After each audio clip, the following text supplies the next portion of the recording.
I'm Dr. Orion Taraban, and this is PsycHacks, Better Living Through Psychology. And the topic of today's short talk is, you always break your own heart. Regardless of how it feels, this is the reality of the situation. Technically speaking, no one can break your heart. And I'm saying this irrespective of what the other party did. Even if they lied to you, even if they cheated on you, even if they betrayed you, they didn't break your heart because they couldn't. Only you can break your own heart. And this is what we see in all cases of heartbreak if we look carefully enough. Let's discuss why this might be true. It's important to appreciate that one way or another, all relationships end. And if you think about it, not much is actually lost when a relationship ends. That's because nothing that happened in a relationship, nothing that you felt, nothing that you built, nothing that you experienced can actually be taken from you when a relationship ends. That's because all of that is in the past, and everything in the past is completely and indefinitely secure because everything in the past is completely and indefinitely inaccessible. For better or worse, no one can change the past, and this fact does not depend on current or future conditions.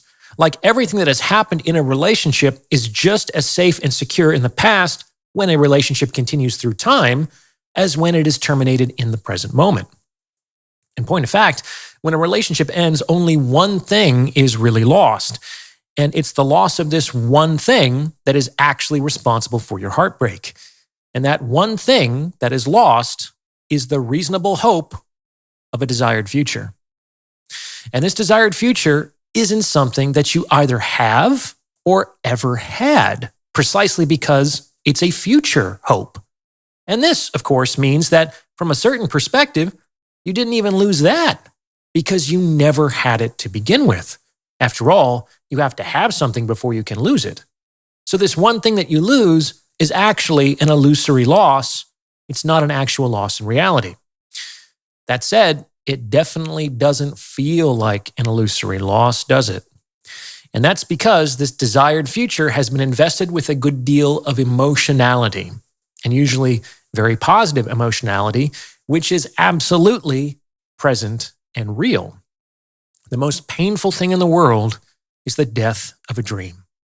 The death of a dream really, really, really hurts, especially when that dream has been invested with the most sincere, the most precious, and the most noble parts of ourselves. Indeed, that dream might be quite beautiful. A lively house with happy children playing in the yard, wedding bells and champagne toasts, holding hands in the rain, the glory of having made it work despite all odds. People can dream beautiful dreams. And the more beautiful the dream, the harder it is to kill. It is difficult to relinquish our highest, most cherished visions of the future, irrespective of the objective necessity for doing so.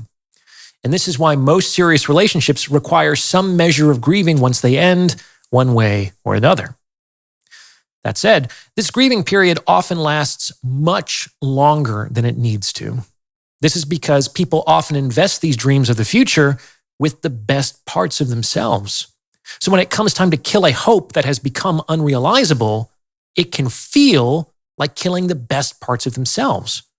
It's not really, but it can feel that way. And that's an unbearable position for many people to be in. Like it takes an unusual amount of ruthlessness and self-discipline to be able to do that. So many people mistake the dream for the best parts of themselves, tremble at the thought of cutting those parts out of themselves, and abide in heartbreak much longer than may be necessary. And this is why you always break your own heart. You're the one who invested that dream with the best parts of yourself. No one did that for you or could have done that for you, even if they wanted to.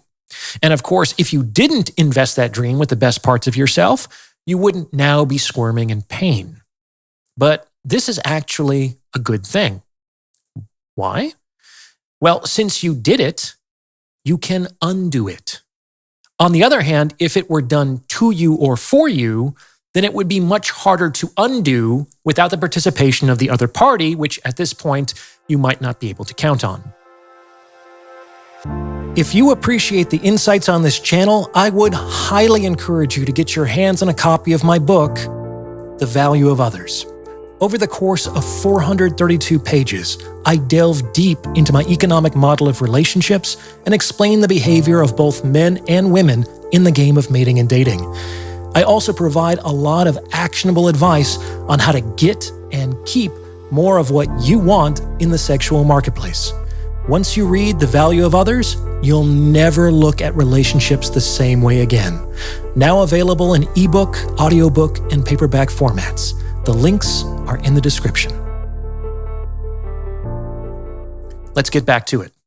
The technical term for investing something with emotion and importance is cathexis, which is why the process of divesting something of that same emotion and importance is known as decathexis. And though it may not always feel that way, this is something that you have some measure of control over. You have some measure of control over what you imbue with emotion and importance, which means that you have some measure of control over what you strip of emotion and importance. Decathexis is the process of taking back the best parts of yourself that you may have invested into other things. And it's essential that you take these parts back before you kill the dream of the desired future for two reasons. In the first place, as previously discussed, it's very difficult to kill a dream while it is still invested with these parts of yourself. And this means that people who don't decathect will feel more pain following the end of a relationship much longer than they need to. However, there's a second very important reason why it's important to decathect a dream before killing it.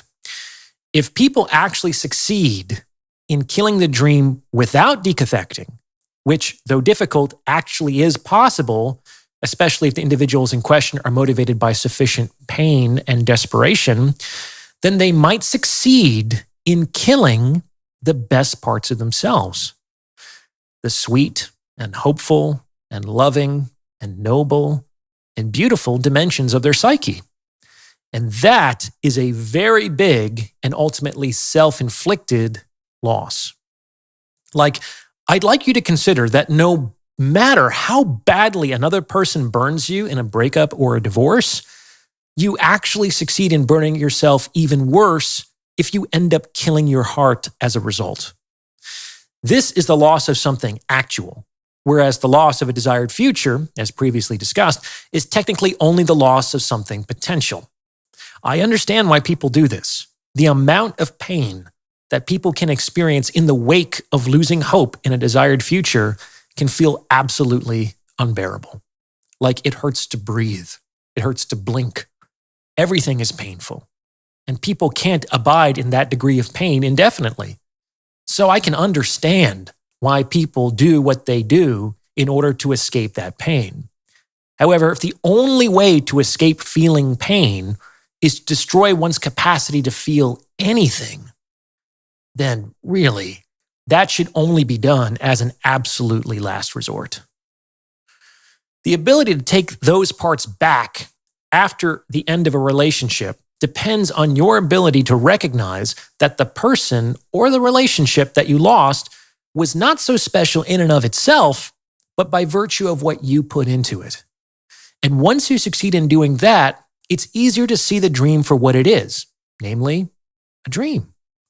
It was a possible vision of the future that had no basis in reality, irrespective of whether the relationship ended. And then it's easier to let go. As I explained in How to Let Go of Someone, the more you experience pain and resentment and anger and jealousy, the more you emotionally cling to an object. Just like letting go of something physically, letting go of something emotionally requires a kind of unclenching. It's doing less, not more, that causes something to fall out of our grip. And that's incomparably easier to do if you're able to replace the negative emotions you may be experiencing, if not with positive emotions, then at least with neutral ones. In any case, your heartbreak is the death of a dream that you extrapolated in your mind as a consequence of your love and or attraction. And there's nothing wrong with that dream. It might be a beautiful vision of a potential reality. However, if we're honest, there might have been something wrong with its execution, and it's important not to confuse the two. Take back the good parts of yourself that you invested in that relationship. They're yours anyway. Learn any lessons you may need to learn about the implementation of dreams in reality. And when you're ready, keep moving forward. You don't need to stop loving just because you've been burned in the past, though you may need to learn not to gamble with more than you can afford to lose. What do you think? Does this fit with your own experience? Let me know in the comments below. And please send this episode to someone who might benefit from its message, because it's word of mouth referrals like this that really help to make the channel grow. And anyone looking to join my free weekly newsletter or book a paid consultation can do so on my website. Links in the description. As always, I appreciate your support, and thank you for listening.